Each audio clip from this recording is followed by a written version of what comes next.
yang non barcode itu jauh lebih murah ya. Tapi pernah nih pengalaman, bayangin ya, beli Zam-Zam utuh 5 liter, di dalamnya ada hewan apa itu istilahnya, jentik-jentik. Zam-zamnya zam-zam palsu. Saya nih kalau dikasih oleh-oleh haji kemasan kecil, ini zam airnya bener apa enggak ya gitu. Kita tuh sebagai customer tuh bisa ngeceknya tuh dari mana sih? Ini isu yang menurut saya never ending ini. Saya tidak menganjurkan metode pengujian-pengujian yang rumahan. Misalnya hanya membedakan Zam-Zam itu berdasarkan rasa. Dites rasanya, oh ini kayaknya asli, ini kayaknya tidak. Saya tidak merekomendasikan itu. Katanya kalau dicampurin ke sini, ini udah jadi zam-zam juga. Kalau kita jeli sih bisa dilihat sih ya, ini kok kayaknya make up ya gitu, kayak dibuat-buat. Terus juga biasanya tuh ya, kalau dia beneran itu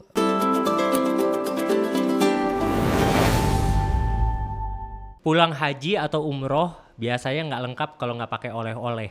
Tapi gimana kalau misalnya kita udah beli oleh-oleh, ternyata oleh-olehnya palsu, air zam-zamnya palsu, terus kacangnya udah lama, udah kadaluarsa, udah nggak enak, udah nggak garing. Di sini saya sekarang kedatangan salah satu owner dari pusat oleh-oleh terkenal di Jogja ya, Ustadz Reski. Assalamualaikum Ustadz Reski. Waalaikumsalam warahmatullahi wabarakatuh. Sehat ya Ustadz ya? Alhamdulillah. Alhamdulillah. Jauh-jauh dari Jogja buat ngajarin kita gimana sih cara milih oleh-oleh yang benar gitu ya.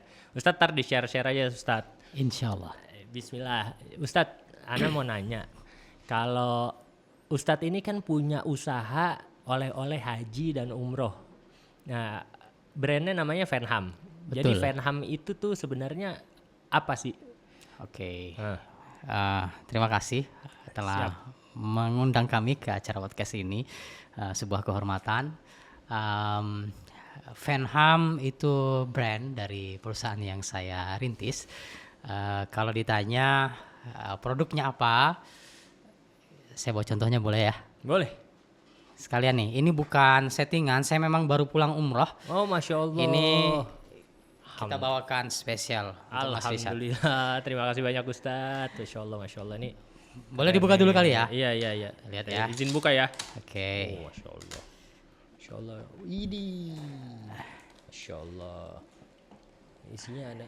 Itu Ini sejadah. Masya Allah. Sejadah. Terus, Kemudian, nah, ini nih, air zam-zam. nah air zam-zam ya. Air zam-zam. Ada apa lagi nih Ustadz nih? Ah, ini favorit saya nih. Udah. Ya, komplit itu, paket komplit makanan-makanan khas Arab. Ada kismis, ada coklat, Coklat, ada Masya kacang Allah, Masya Arab, ada kacangnya, ada kurmanya Masya Allah. juga. Ada apa lagi nih? Banyak Ustadz di sini. Banyak. Mantep. Ini parfum. Itu parfum, aroma Allah, Parfum Raudoh. parfum Allah. Masya Allah. Banyak. Nggak habis-habis nih kantong. Oke, Ini gantungan kunci. gantungan kunci. Masya Allah. Ya. Masya Allah. Mantap. Sama, ada tasbihnya juga. Oke. Ini emang setiap packaging ini isinya kayak gini, sebanyak ini? Ya, jadi kalau Venham memang kalau dibilang produk ya, kalau produk utamanya memang yang dijual adalah oleh-oleh haji dan oleh-oleh umroh. Tapi perusahaan kami itu istilah kerennya stand for value lah. Kami itu selalu punya value di apa-apa yang kami kerjakan, termasuk gitu ya? di produk yang kami jual itu selalu ada value-nya. Mungkin nanti ini yang bisa kita bicarain lebih lanjut ya. Iyalah.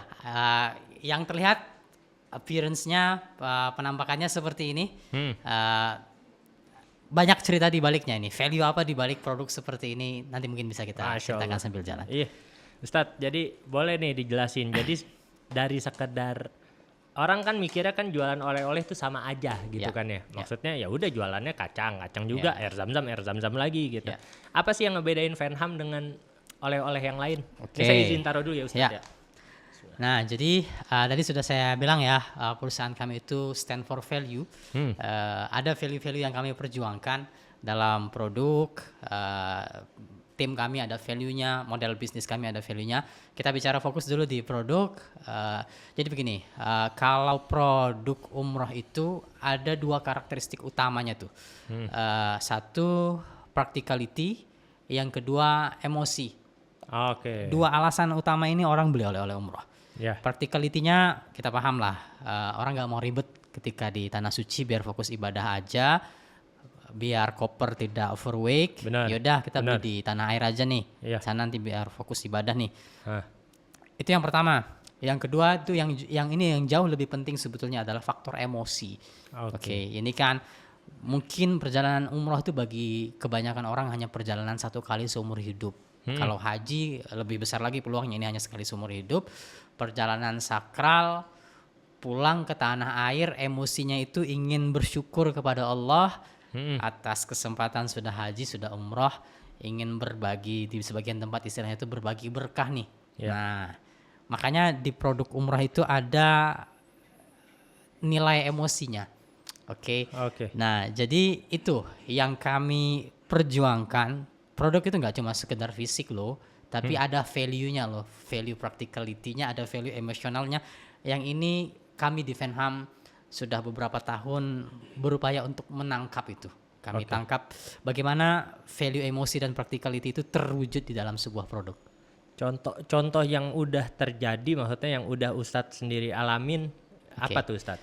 Misal ya, tadi ada nilai emosi dari sebuah produk itu. Dia datang dari umroh haji ingin berbagi. Iya. Nih makanya nih kalau dilihat BTW ini contoh produk kami ya. Tadi juga satu sudah kami serahkan. Nih, kenapa setiap produk itu ada pegangannya? Oke. Itu mempengaruhi nilai emosi. Bagaimana seorang jamaah umroh pulang umroh, dia bisa menyerahkan sesuatu dengan tangannya lalu diterima oleh tangan orang lain. Hadir emosi dia di situ. Berbeda kalau bentuknya itu hanya sekedar box ya. Menyerahkannya begini beda loh kesannya dengan begini. Itu contohnya. Ada kayak gitu ya. Ada seperti itu. Hal seperti itu sangat mempengaruhi. Jadi dengan oleh-oleh ini juga experience jamaah juga jadi makin betul sekali. Kental ya berarti ya. Betul sekali. Ini yang sebenarnya juga barangkali podcast ini didengar oleh para travel owner. Ini salah satu hal yang saya nilai masih sedikit travel owner yang perhatian dengan ini, bahwasanya yang namanya produk oleh-oleh umroh dan haji itu bisa mengextend nih, bisa melebarkan customer experience dari customer mereka. Jadi sebenarnya gini ya, kita kan hadir di Indonesia biar jamaah kita itu nggak repot. Saat di sana ya udah fokus ibadah aja, dan nggak usah belanja. Mau belanja boleh maksudnya, tapi kan kopernya lo harus siapin lagi gitu kan. Kayak saya waktu itu kayak wah nih atasan saya waktu itu Pak Dery. Pak Dery itu pas umroh, dia setiap umroh pasti dia pakai bawa satu koper kosong. Dia udah siapin tuh. Buat apaan Pak? Kopernya enteng banget. Riset kamu nggak tahu, kamu baru pertama umroh katanya. Kenapa? Ini buat oleh-oleh katanya. Dan ternyata benar, koper saya dua-duanya penuh. Pas mau beli oleh-oleh susah jadinya masuknya susah. Nah berarti ini bisa dong masuk di travel sebagai ibaratnya salah satu tambahan lah untuk customer yang mau, kalian mau beli oleh-oleh juga nggak nantinya bisa kita sediain. Berarti kayak gitu bisa ya Ustadz? Iya betul banget. Jadi tadi yang saya singgung ini kita berbicara tentang customer experience ya. Jadi kan customer experience itu dimulai dari kemudian di hari hanya, duringnya, ketika eventnya, kemudian pascanya ya. Nah data yang kami miliki, banyak travel itu masih fokus di pra-nya tuh. Jadi kan travel mikirnya jamaah ini ketembak iklan nih, dia cocok dengan iklannya, menghubungi customer service-nya, cocok dengan pelayanannya, pendaftarannya mudah, paket yang ditawarkan cocok, nyaman di situ, experience-nya Pelaksanaannya nih, mulai dari berangkat di bandara, di tanah suci, hotelnya pembimbingnya mutawifnya semuanya sampai pulang lagi di tanah air, ini experience ketika pelaksanaannya Nah, banyak travel yang berpikir hanya sampai di situ. Yang penting jamaah sampai di Indonesia, experience-nya sudah bubar, tidak dipikirkan lagi. Padahal kami punya data bahwasanya pasca mereka umroh itu sudah berpisah dari bandara, di bandara kepulangan, itu sangat-sangat mempengaruhi pembentukan opini. Bagaimana mereka bercerita, travel ini loh, gitu loh. Dia berbagi ke sanak familinya, dia membagikan fotonya di sosial media, itu sangat after experience itu sangat-sangat mempengaruhi. Saat pulang itu ya berarti langsung tuh krusial banget tuh. Momen yang paling krusial saat titik jamaah sangat pulang. Krusial, betul. Dan kembali lagi tadi ke pembicaraan kita, oleh-oleh itu mempengaruhi pembentukan experience setelah umroh itu. Oke, jadi bagusnya travel itu apakah memang memberikan cenderamata kepada jamaah-jamaahnya oleh-oleh seperti ini, atau memang travel ini juga bisa kayak kalau bapak ibu pengen belanja oleh-oleh bisa juga lewat kita gitu, kita sediakan. Oke, yes or no ya? Yes and no. Gimana tuh? Yesnya gimana nih? Kalau yesnya tadi saya bilang travel itu harus perhatian nih.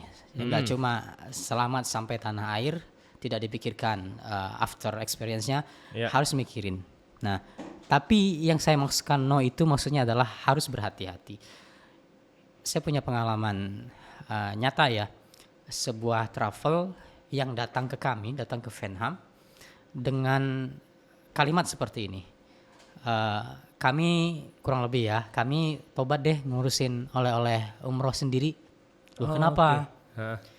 Kami sudah bangun experience yang bagus. Heeh. Dari pendaftaran semuanya sampai pelaksanaan, pulang, oke.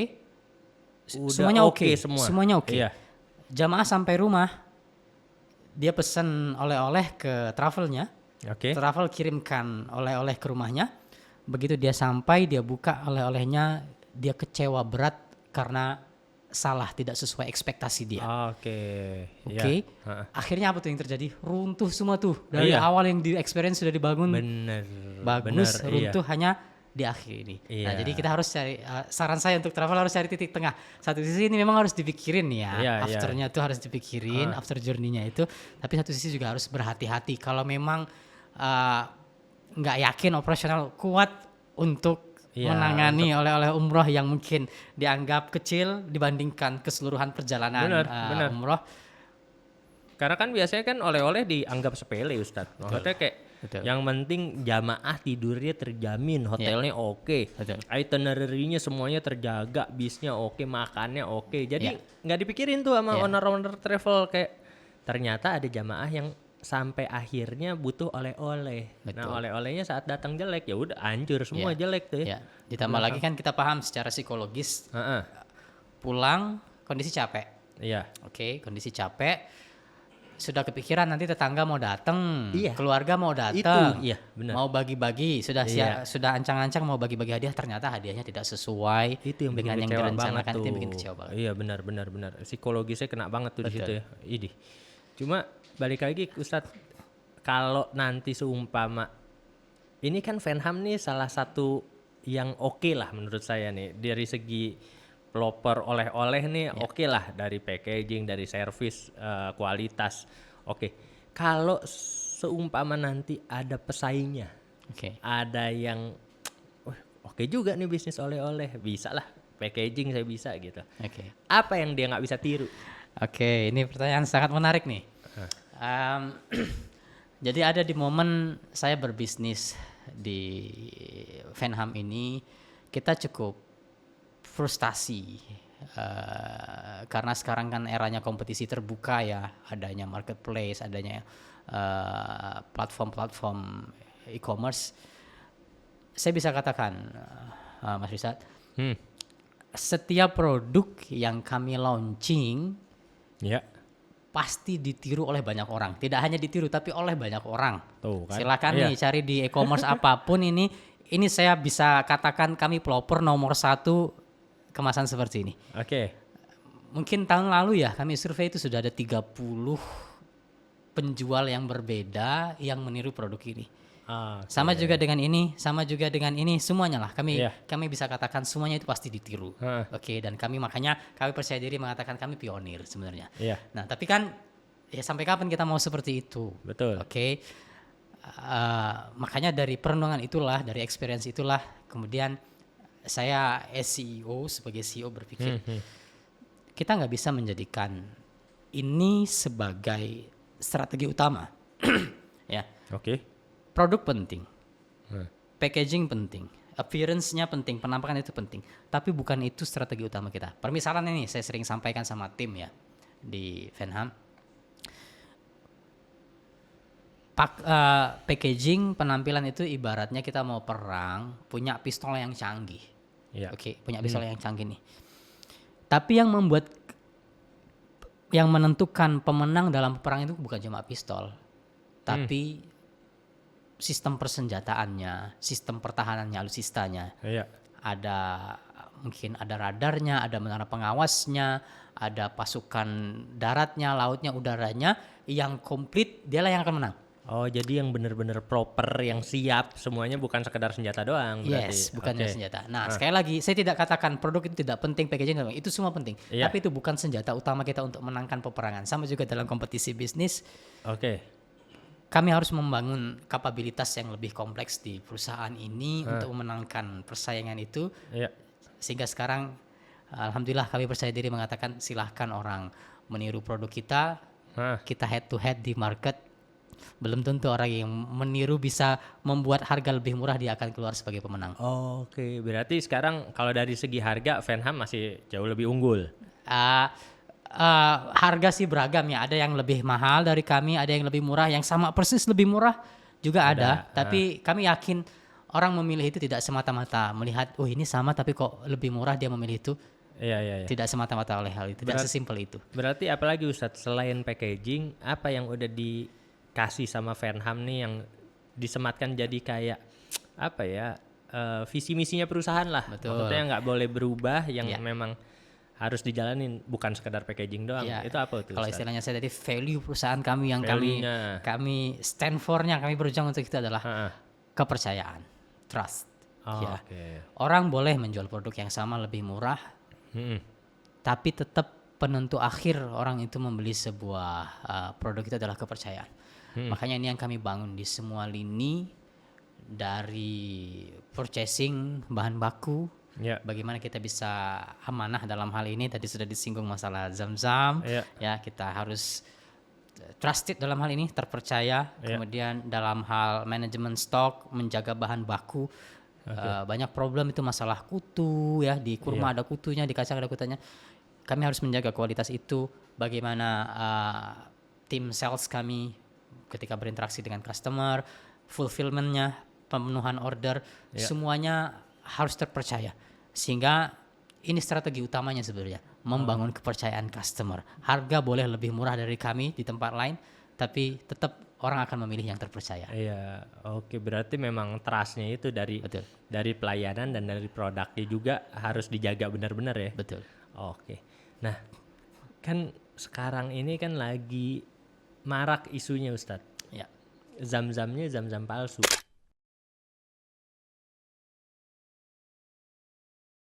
Saya nih kalau dikasih oleh-oleh haji kemasan kecil, Ya. maksudnya ini zam airnya bener apa enggak ya gitu. Oke. Kita tuh sebagai customer tuh bisa ngeceknya tuh dari mana sih sebenarnya? Oke, ini isu yang menurut saya never ending ini, nggak ada habisnya ini, Iya. selalu hangat di media ya. Yang pertama yang bisa saya katakan adalah saya tidak menganjurkan metode pengujian-pengujian yang rumahan. Apa contoh rumahan? Misalnya hanya membedakan zam-zam itu berdasarkan rasa. Dites rasanya, oh ini kayaknya asli, ini kayaknya tidak. Saya tidak merekomendasikan itu. Iya, ada manis-manisnya gitu. Atau sebagian itu kita lihat ya yang banyak di konten-konten di Instagram, di TikTok itu pakai alat-alat tertentu. Saya coba cari ya, ini apakah scientifically proven kita menggunakan metode seperti itu. Saya juga tidak menyarankan. Nah, ini yang jadi isu kami juga ya. Tentu kami ingin membangun kepercayaan. Zam-zam ini juga harus terpercaya. Kami harus memberikan jaminan ini tuh asli loh. Nah. Apa yang kami lakukan? Yang pertama, kita perkecil peluang palsunya terlebih dahulu dengan cara ada dua nih. Yang pertama adalah dengan membeli yang barcode. Jadi kalau kita cek di marketplace atau dimanapun, selalu ada pilihan mau zam-zam yang barcode atau non barcode. Contohnya Barcode itu barcode kargo pesawat. Oke, menunjukkan dia memang ini perjalanannya beneran dari Saudi, gitu kan? Dia tertempel bandara-bandara mana saja yang dia singgahi. Oke, kalau tidak ada barcode itu, ini dari mana nih? Jangan-jangan buatan lokal. Benar. Nah, itu memperkecil peluang ya, bahwasanya pemalsuan, meskipun kita katakan ya bisa aja orang juga malsuin barcode-nya. Benar. Nah, kami punya experience juga, pernah beli, coba deh. Memang Mas Rizat itu sangat menggiurkan yang non barcode itu jauh lebih murah ya. Tapi kenapa pernah nih pengalaman bayangin ya, beli Zam-Zam utuh 5 liter. Iya. Di dalamnya ada hewan apa itu istilahnya jentik-jentik. Oh, oke. Kok bisa ada gituannya? Berarti kan iya Question mark ya. Iya, Oke, pertanyaan besar. Iya. Tapi Venom waktu itu hanya uji coba ya. Coba deh kita beli yang murah yang non barcode nih gimana sih? Pengen lihat nih gitu ya. Ya, dan akhirnya kita tutup opsi itu no. Ini sangat-sangat berpotensi Iya. palsu ya. Itu satu. Lalu yang kedua juga ada kode di botolnya itu kalau kita amati di bagian leher botol yang galon 5 liter itu. Di sininya ya. Ya, di sekitar leher itu ada kode produksinya. Ini salah satu hal yang bisa menguatkan ini Zam-Zam asli. Nah, itu kita berbicara untuk memperkecil peluang pemalsuan ya. Nah, meskipun juga kalau strategi utama kami di Venham untuk purchasing Zam-Zam ini adalah lebih ke istilahnya saya itu sanad yang terpercaya nih. Kayak kita ngeriwayatin hadis kan ada sanadnya nih. Betul. Ini diriwayatkan dari siapa nih hadis ini? Kita Benar. nilai ini sahih atau tidak. Benar. Nah, sama seperti Zam-Zam juga. Kita harus clear kita ngambil ini jalurnya itu sampai ke Saudi itu lewat siapa? Terpercaya semua atau tidak? Nah, ini yang kami tempuh. Jadi kami tidak sembarangan memilih vendor, tidak sembarangan memilih importir, hanya yang kami kenal ini sebagai vendor atau importir terpercaya, kami kerjasama dengan mereka. Oke. Saya pikir sebelumnya Venham ini memang bawa sendiri dari Saudi, berarti memang masih ada pemainnya juga di sini Masih ya, ada. pemain yang besar-besarnya Ya, main. betul. Venham belanja sama mereka terus dikemas lah. Betul. Kayak gini. Oke. Terus Stad, saya mau nanya nih, kalau Zam-Zam kan ini kan kemasannya kecil nih. Ya. Saya mau coba nih. Katanya kalau dicampurin ke sini ini udah jadi Zam-Zam juga. Terus tuh gitu bismillah. Ini udah jadi Zam-Zam nih katanya. Saya serumah nggak habis-habis dong. Itu gimana Ustadz? Baik. Ngakalin nih. Bismillah saya minum nih. Ya, pembahasan yang menarik ini. Bahkan makanya saking menariknya juga ada yang meminta fatwa kepada para syekh di Saudi. Ada beberapa syekh dimintai fatwa. Boleh tidak syekh? Prakteknya kita mencampurkan Zam-Zam ke air biasa. Jawabannya boleh. Ya, secara hukum dia boleh. Iya. Nah, cuma catatannya ada 2. Catatan yang pertama adalah kadarnya tentu berbeda ya, khasiatnya kan Zam-Zam 5 syuriban lahu sesuai dengan niat peminumnya. Dia bisa jadi obat, bisa jadi pengenyang sesuai dengan niatnya. Nah, khasiat itu akan berkurang ketika dia dicampur itu tentu ya. Ini yang pertama. Lalu yang kedua, ini praktek keseharian untuk konsumsi. Kalau kita sudah berbicara bisnis, tentu di situ harus ada disclaimer. Nggak boleh orang cuma 1 gentong air biasa dicampur 1 titik Zam-Zam, lalu dia jual, dia klaim ini sebagai air Zam-Zam. Tentu ini tidak boleh. Bahkan kita kalau bagi ke jamaah pun, ini pengalaman saya nih, supaya kita tidak bohong sama orang-orang yang kita bagi Zam-Zam. Kalau di Inggris dulu saya pernah tinggal di Inggris, ada kebiasaan mereka kalau ada tamu datang pulang haji atau pulang umroh, ada 1 mangkok air putih biasa, lalu mereka di hadapan para tamu itu menuangkan Zam-Zam ke air putih biasa itu, lalu diaduk baru disajikan. Jadi orang tahu ini Zam-Zamnya campuran, tapi mereka tetap happy. Ya, mereka tetap happy sehingga tidak ada unsur bohong, tidak ada unsur penipuan di situ. Tapi kalau bolehnya ya tidak berdosa gitu. Nggak berdosa ya? Nggak berdosa. Nah, kalau misalnya manfaatnya memang beda. Berkurang. Tapi kalau misalnya saya minumnya sekarang di sini nih, di kantornya Aspirasi, sama saya minum di Mekah ada bedanya juga nggak? Tidak ada bedanya ya, khasiatnya tidak berkurang. Khasiatnya sama ya berarti khasiatnya ya? sama. Oke. Terus kan sekarang kan ada peraturan-peraturan tuh Ustadz. Katanya jamaah sekarang dilarang bawa Zam-Zam kan, maksudnya kan kita kan untuk umroh udah dapat visa, udah dapat Zam-Zam tuh biasanya tuh. Betul. Tinggal satu orang satu. Ya. Nah, katanya nggak boleh bawa lebihan lagi. Betul. Kan suka banyak tuh yang bawa masukin ke botol terus ditaruh di koper. Nah, itu tuh menurut Ustadz behavior kayak gitu tuh di customer kita itu gimana tuh Ustadz? Ya, jelas kebijakan seperti ini kan mengubah customer behavior ya. Tapi kalau kami memandang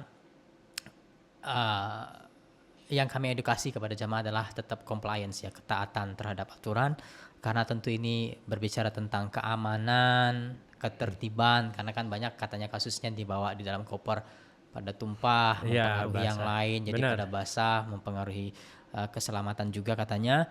Nah makanya anyway saya juga pembimbing umroh ya, saya juga Iya. pembimbing umroh. Ini yang selalu saya edukasi, sudah cukup yang 5 liter, tidak usah dimasukkan ke koper lagi, dan banyak kan kita juga sudah di tanah air tersedia alternatif-alternatif, baik itu yang 5 literan juga atau yang sudah terkemas kecil Iya, seperti benar. yang dijual oleh Venham.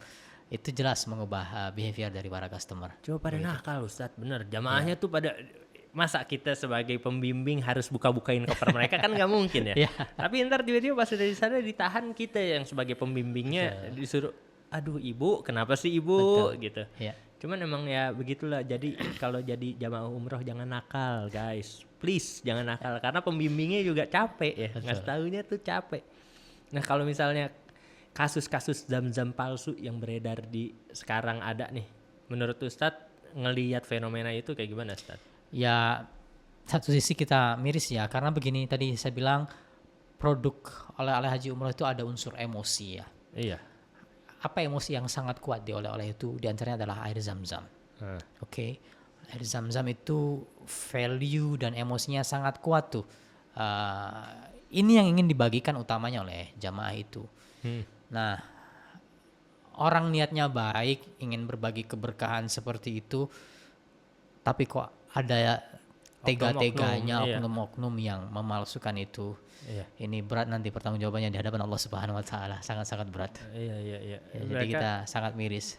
Iya, jadi banyak oknum yang ketipu, penjualnya juga ketipu, ibaratnya pengecernya juga pengecernya, ketipu betul, kan gitu, betul. pembelinya juga ketipu. Betul. Jadi gimana ya, untuk regulasi hukum kita tuh bisa di tracking nggak sih sebenarnya yang kayak gitu-gitu tuh kayak? Maksudnya di produknya ada barcode-nya atau tidak, lalu dibuktikan Iya, ini asli atau tidak. Setahu saya belum ada mekanisme itu ya, kita Belum di tanah ada ya? air. Saya tidak tahu, saya sempat cek juga di BPOM apakah ada pengawasan dari BPOM tentang keaslian zam-zam. Sepertinya belum ada secara regulasi, sehingga ya edukasi yang bisa kita berikan kepada jamaah secara umum adalah tadi sebagaimana yang kami tempuh, pilihlah yang terpercaya, yang sanadnya jelas tuh. Nih sanadnya jelas, ngambil dari mana itu bisa dijelaskan. Oke. Ustadz lagi ngomongin yang tadi zam-zam barcode. Ya. Ini contoh barcode-nya yang kayak gini bukan Ustadz? Jadi Oke, ya benar. Benar ya? Ya Kayak gini? kayak barcode tag dari airline begitu. Ya. Oke, berarti memang sebagai produsen yang supplier zam-zam ini sendiri, Ya. dia menjual ada yang barcode, ada yang enggak. Betul. Atau beberapa supplier cuma jualan yang barcode doang? Iya, biasanya supplier yang kami ambil dia hanya menjual yang barcode. Oh Gitu. iya. Ini salah satu indikasi bagi kami, ini memang Iya, trusted nih gitu. Iya. Jadi pengusaha oleh-oleh nih kalau mau milih supplier, jangan berani-beranian supplier yang non barcode lah ya, Iya. gitu. Karena takutnya jentik nyamuk tadi, isinya jentik nyamuk, kecoa lah. Nah, tapi kalau misalnya barcode-nya itu bisa dipalsuin sebenarnya. Secara teknis saya yakin mudah ya kita bikin stiker kamuflase, Iya. dicetak, ditempel, ya secara teknis ya mudah banget sebenarnya. Cuma kan Bisa-bisa aja. bisa-bisa aja gitu sebenarnya. Cuma kalau kita jeli sih bisa dilihat sih ya, ini kok kayaknya make up ya gitu, kayak dibuat-buat. Terus juga biasanya tuh ya kalau dia beneran itu udah babak belur tuh. Kardusnya babak belur, stikernya sudah kena debu dan sebagainya. Kalau yang bener. Ya, kalau yang bener. Yang kalau dia fresh banget, kotaknya rapi, stikernya masih Kinclong. putih kinclong. Nah, ini mencurigakan. Indikasi malah. Mencurigakan. Oke. Malah yang lecek-lecek, yang kumel, malah itu yang asli. Iya. Karena emang benar-benar menempuh perjalanan jauh berarti ya. Betul. Iya. Kalau yang masih fresh kayak baru mandi ya udah nggak bakal. Itu curiga tuh kita di situ. Betul. Terus Ustadz, Venham ini sendiri, Masya Allah nih, penjualannya sekarang kan trennya udah dari TikTok ya? Dari TikTok, termasuk, Instagram, behaviornya gimana Ustadz? Kalau sekarang orang-orang belanja oleh-oleh tuh? Baik ya, jadi di zaman ekonomi digital jelas salah satu karakter yang paling utama itu masalah discovery dari customer itu kan semakin mudah ya. Dalam artian begini, dulu mungkin orang kalau dia mau umroh dari Semarang misalnya, ya milih travel umrohnya ya di Semarang, milih penjual oleh-oleh umrohnya ya di Semarang gitu. Iya. Nah, sekarang itu sudah mulai berkurang banget kan, sudah mulai kabur banget batas daerah Betul. gitu ya. Iya. Posisi di Semarang mau berangkat umrohnya dari Jogja, dari Jakarta udah bebas itu berangkat umrohnya, sama juga dengan oleh-olehnya. Iya. Ya, mereka lebih mudah untuk mendiscover ada pilihan apa saja, dan lebih mudah juga mereka untuk membandingkan ya, membandingkan dari sisi harga tentunya, dari sisi packaging, termasuk Iya, juga iya, dari sisi kepercayaan. Yang paling mudah bagi customer itu kan melihat rating. Sekarang kan semuanya apa-apa ada rating, di TikTok ada rating, di Iya. Shopee ada rating, di semua platform ada ratingnya. Nah, lebih mudah bagi jamaah sekarang untuk membandingkan itu. Oke. Tapi ada rasa emosional gini nggak sih Ustadz? Maksudnya jamaah pas mau ngebagiin, ini kan oleh-oleh kan berarti kan jamaah yang dikasih tahu nih, oh ini mah lu beli di Indonesia gitu kan. Maksudnya ada ketakutan itu nggak Ustadz? Kayak takutnya nanti produk saya pengennya produk saya, jamaah tuh maksudnya pengennya orang taunya bawanya dari Saudi gitu. Ada nggak pernah request dari jamaah yang kayak tolong ilangin logonya deh atau apa, saya pengennya kosongan aja yang kayak gitu.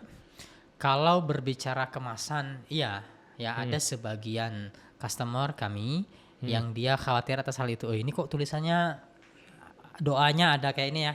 Kami ada doa Robbana taqabbal minna, ya Allah terimalah amalan kami. Ada terjemahnya tuh bahasa Indonesia. Nah, iya. Ada sebagian jamaah yang khawatir, tapi ini sebagian kecil.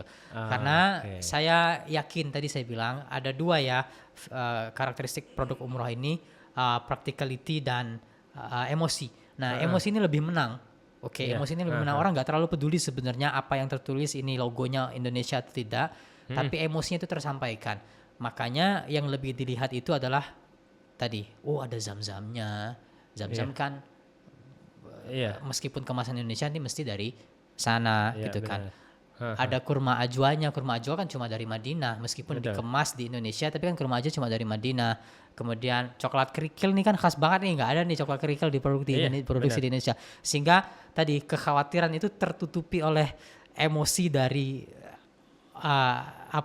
aslinya produk ini dari mana sih? Begitu.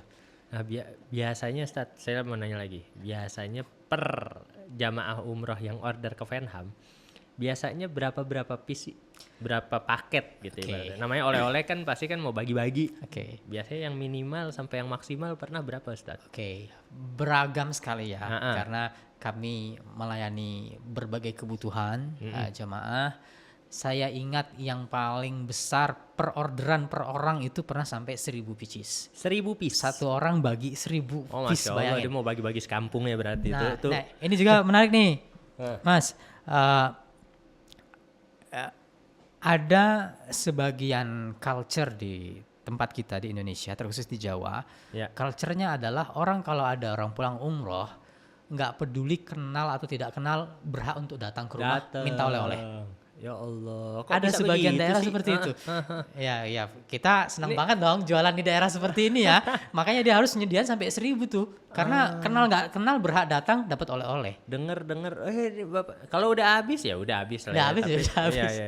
Cuma sesuai kemampuannya dia tuh berarti kenal nggak kenal. Antum siapa gitu? Oleh-oleh, ya udah kasih. Itu udah tradisinya tuh. Tradisinya begitu. Luar biasa ya, Masya Allah. Pantes nih. Cuan dong, bagus dong penjualannya berarti. 1.000. Tapi sering tuh Ustadz untuk 1.000 ya mungkin hanya berulang tapi tidak terlalu sering. Tetap yang paling sering itu yang level middle. Ya middle itu mungkin rata-rata 50 sampai 100 sih. 50 sampai 100 tuh. Satu customer. Luar biasa. Satu paketnya berapaan Ustadz? Satu paket ini beda-beda ya. Kalau yang ini entry level, yang produk eco kami untuk entry levelnya, di level esensialnya ini under 10.000. Oke, ini yang middle di level esensialnya, di level klasiknya itu 20 sampai 30.000. 30.000 per piece-nya. Ya. Kalau yang level signature-nya ini yang itu yang mahal tuh. Unlimited lah. Kita siap juga bisa di custom. Build to order ya, siap to custom, mau request seperti apa bisa. Ini kalau 30.000 saya bilang 30.000 kali 100 berapa itu? 3 juta. Satu customer. Sehari 10 customer 30 juta. Duitnya banyak. Insya Allah, insya Allah, insya Allah. Susah nggak sih buat jualan oleh-oleh kayak gini? Asal muasalnya nih Ustadz nih maksudnya terbersit untuk bawa jualan oleh-oleh di packagingin di keteng-keteng kayak gini nih asalnya gimana Ustadz? Baik, jadi awalnya itu spiritnya saya itu kita ingin menghidupkan sunnah Nabi, berbagi hadiah ya. Oke. Tahadau tahabu, saling beri hadiah lah maka kalian akan saling mencintai. Spirit awalnya itu sebetulnya. Bangunlah perusahaan Venham. Awalnya kita nyediain untuk berbagai kebutuhan ya, nyediain berbagai kebutuhan, hadiah kelahiran, hadiah pernikahan, hadiah wisuda, termasuk hadiah umroh sejak awal juga memang sudah ada. Iya. Nah, tapi kita lihat kemudian lebih bergeliat ini di pasar oleh-oleh haji dan umroh. Akhirnya kita memutuskan untuk menjadi spesialis di bidang itu saja. Fokusnya di oleh-oleh umroh Haji aja, dan umroh, ya. haji dan umroh. Nah itu susah nggak untuk di awalnya? Apa cari suppliernya pernah kepentok kah? Pernah ketipu? Pernah belanjanya kismis atau kacang? Ya susah sedikit banyaknya ada ya. Tapi kalau saya mau berbagi pengalaman yang bisa saya ingat, yang tersusah itu adalah berkompetisi di era kompetisi terbuka sebagaimana tadi saya sebutkan ya. Awal-awal saya sempat ya gimana nih caranya nih, setiap kita launching ada aja yang niru nih, langsung dibuntutin nggak lama, paling 2 bulan 3 bulan udah keluar, bahkan dia berani lebih murah, berani banting harga. Nah ini yang bagi saya awal-awal itu sulitnya di situ. Mentalnya kena tuh biasanya tuh. Terkadang kita ya, karena kita udah riset nih ya. Kita Kan untuk launching produk kan kita perlu riset, udah keluar biaya sekian, makan waktu. Yang lain tinggal udah aja ngikutin gitu kan.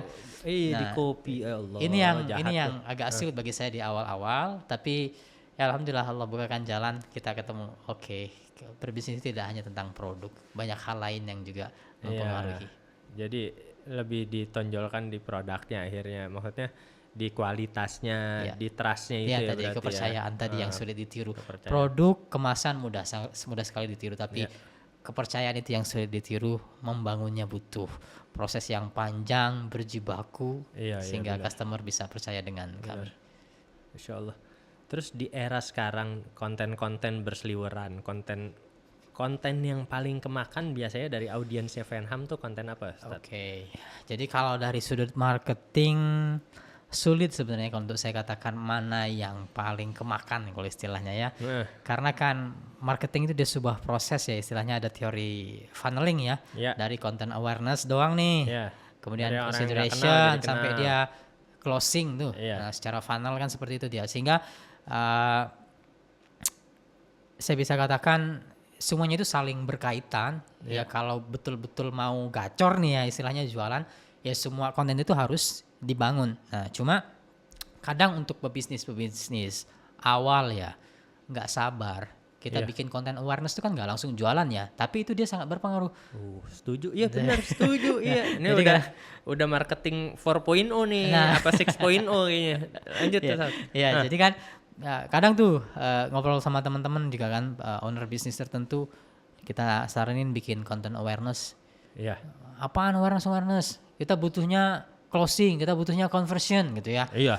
Nggak sabar. Benar. Nah kalau dia mau sabar, sebenarnya semuanya itu harus saling berkaitan. Jadi saya agak sulit kalau ditanya mana yang paling powerful, yang paling kemakan itu agak sulit. Tapi kalau memang yang paling terasa kita itu ada dopaminnya, bikin konten yang benar-benar hard selling untuk conversion, terbukti ini wah works nih konten seperti ini. Untuk conversion terbukti memang ada unsur kepuasan. Tapi yang kita sering lupa itu semua adalah proses. Ini semua dipengaruhi oleh content awareness, content consideration begitu.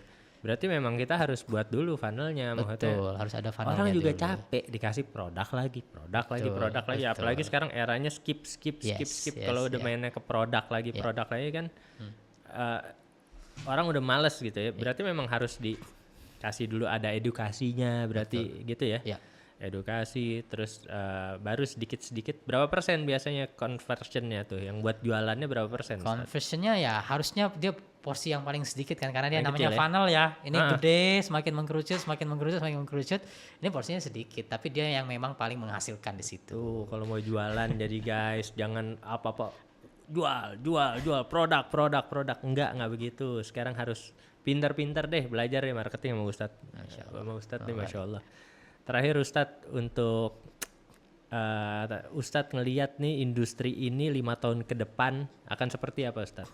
Kira-kira di bayangan Ustadz. Ya. Jadi saya termasuk orang yang mengikuti perkembangan bisnis di ekosistem haji dan umroh ya. Meskipun kita berbeda nih antara travel anggota aspirasi, POV kita berbeda, tapi market kita sebenarnya sama kan. Sama, ya. Nah, sehingga saya sangat senang untuk menganalisis tentang kondisi market ya. Cukup sebagai CEO kan tugasnya adalah memberikan pandangan bagi perusahaan jangka panjang. Ini cukup challenging menurut saya ke depannya, karena kita menyaksikan beberapa waktu belakangan banyak hal-hal yang tidak terduga, misalnya perang.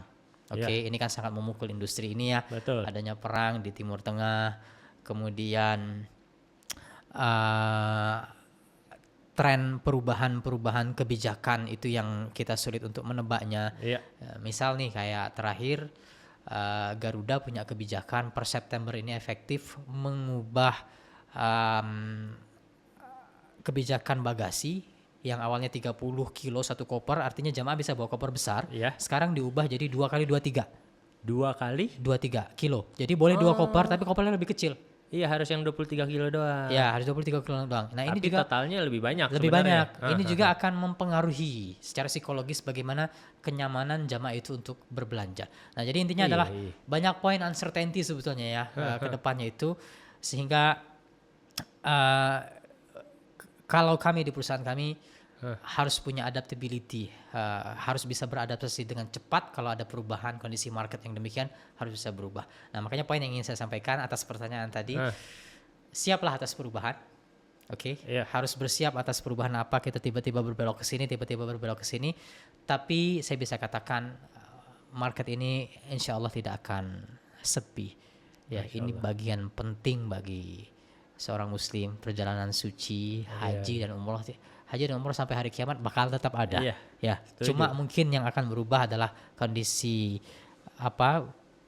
marketnya, dalam artian bagaimana kita men-treatment customer, behavior customer yang berubah, kondisi eksternal yang berubah, tapi market itu akan selalu hidup insya Allah. Tetap ada ya, tetap Masya Allah. Tetap ada umroh dan oleh-oleh tuh nggak bisa pisah. Betul, bahkan terakhir mungkin poinnya disebutkan dalam hadis ketika Nabi Isa nanti sudah turun, disebutkan oleh Nabi Isa itu akan bertalbiyah. Artinya sampai zaman Nabi Isa nanti bakalah haji umroh itu bakal tetap semarak. Masya Allah. Siap, terima kasih banyak Ustadz atas sharing-sharingnya, makasih. Oke teman-teman, jangan lupa subscribe dan follow Instagram kita, karena kita akan bagi-bagi share semua tips dan info seputar Saudi dan Indonesia di podcast Media Aspirasi.